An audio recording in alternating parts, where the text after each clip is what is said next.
5 products I would not buy at 5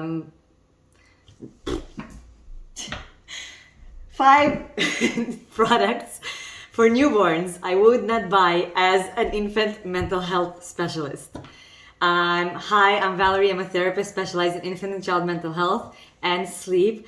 And there are 5 products that I would not buy just based on my just understanding of baby brain development, attachment science, and all the things that help us raise healthy, happy children and get started at the best way. So number 5, let's start from the last one. It's a baby monitor or app that tracks your baby's sleep. So like literally puts down like 40 babies slept for 47 minutes. This is how many times they woke up throughout the night. This is how long it took them to get back to sleep, and all of this stuff. And the ones I hate the most are the ones that also comment on whether your baby slept independently and whether you helped them to sleep and stuff like that. Like that is just like turns my stomach. Why? I will have a whole other separate video about this because this topic deserves its own information, and I'll link it in the comments or in the description. But basically, you're at a very important special time in your life with a new baby. You're in the process of becoming a parent. Your brain is literally physically changing and developing. Your baby's brain is literally physically changing and developing, and you're in this completely new place and you're getting to know each other. When we get started right away using an external tracker to tell us how our baby is doing, it can kind of set up this like environment for us to rather than tune in and start trusting ourselves and tune into our instincts as parents, which is essential to our evolution and becoming a parent, you're kind of relying on like an objective measure of your baby's sleep, which is like a biological function. And it's, in my opinion, you long-term benefit better from just getting to know your baby and their sleep. The other more important reason is that it compares your baby to the average of all babies out there, so it can really make you feel like you're failing early on. Also, tracking how often they woke up at night can kind of create this sense that you're failing if you don't know what's normal and if the app doesn't know what's normal. So that's a quick overview. If you want more detail on that, read the other blog and watch the other video. Number 4, and this one I want you to let me explain before you make decisions and assumptions around it. But it's baby swings. Okay, let me backtrack. Number 4, baby swings with reclining seats. These are not approved for sleep. I know as a new parent, it's a really convenient place to put babies, especially newborn babies. You need to put them down somewhere, and oftentimes it's a convenient place to put them. If your baby is more comfortable upright, it might feel like a good place to put them also. And the swings move around, which can be comforting. Motion can be comforting. So oftentimes they just fall asleep in there. But these are not approved for sleep. They are not designed for sleep. And they're actually dangerous for newborn babies to fall asleep in because they don't have their neck control yet, and they can cause breathing difficulties. So if you want to use the swing for other purposes, supervised, that's fine, but do not use them for sleep. They are not meant for sleep, and they're dangerous for newborn babies to sleep in. Number 3, baby sleep books that are old. So like throw it out if it's been released before like 2020 or something recent, because they are all based on, they are not based on how we understand newborns and babies now. There's been a lot of developments in the science that are not even new anymore. That are 10 to 15 years old. But a lot of the baby sleep information in books, and especially like the classic books, is very outdated and based on a misunderstanding of babies before we knew what we know now. It just takes like 20 years or something for it to enter common knowledge. So we're almost there, but we're not there quite yet. And there's still this stuff that's from the old books that is continues to live on. So just don't read those baby sleep books. They're just don't. Save yourself the headache. They're outdated. Number, what is it? 2? There's this thing, the Snuggle Me pillow. It's like this, like, I don't know, rectangle shape pillow thing that for some reason people think would be safer to put in the bed for bed sharing. The problem is that the safe bed sharing guidelines are actually that there should be nothing in your bed, just like they are with the crib actually. So putting a pillow is not necessarily safer and actually can be less safe depending on the situation. Somebody pushing, rolling, I don't know.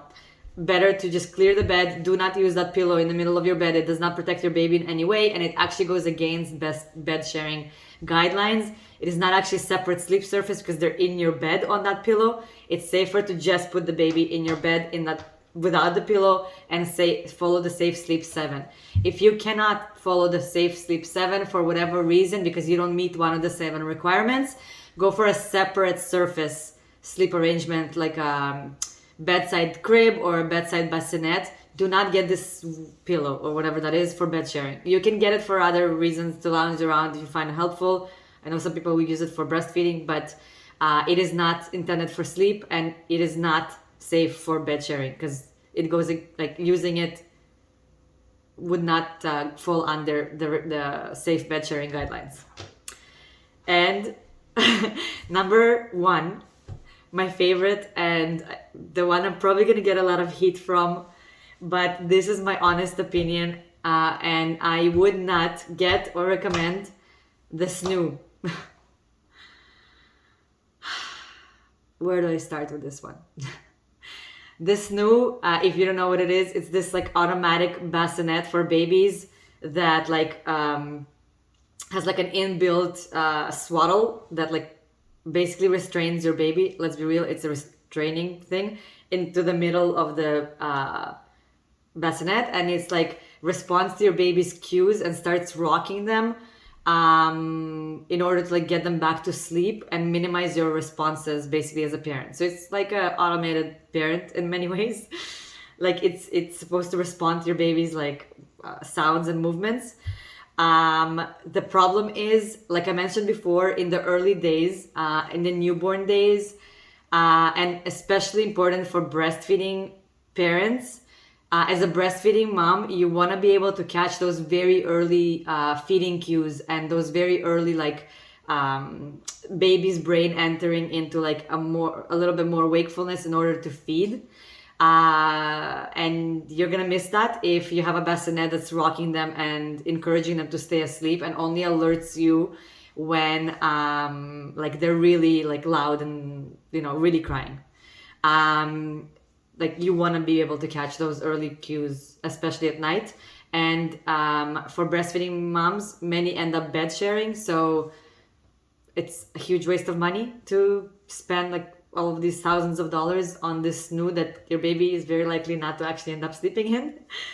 And the early days are a critical time for connecting with your baby. Those nighttime feeds, those nighttime changes, those nighttime responses, that nighttime holding, it's all like a conversation, a connection, a tuning in to the baby. So having a device that's designed to minimize the parent like hearing the baby and responding to the baby overnight just doesn't sit well with me.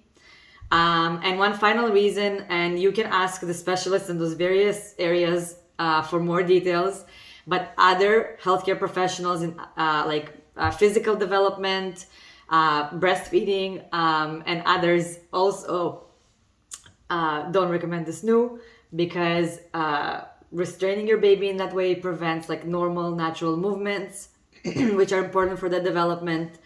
And anyway, just the snoo is not my thing. If you want to learn more,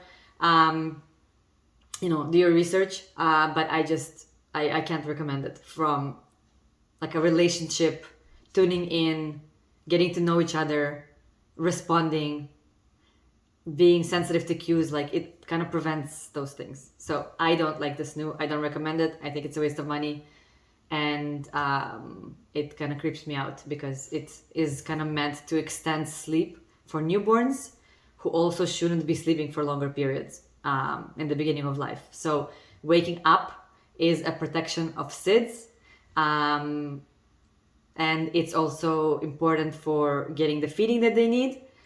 So having some device kind of settle your baby if they're starting to cry or if they're having early cues, and extending their sleep by resettling them without the parent responding is like not something that I would feel comfortable with. So anyway, so I don't recommend this new. Let me know, did you get this new? Did you find it helpful? Did your baby like it, dislike it? What was your experience? Don't leave me hate. I don't care. I still don't recommend it and still will disagree. So if you had this new and loved it and didn't see any problems, great, good for you. If you want my opinion, I hate it. Did you like this video? Like, comment, share, subscribe, follow, all of the things. Do you want to know what's normal when it comes to your newborn baby's sleep?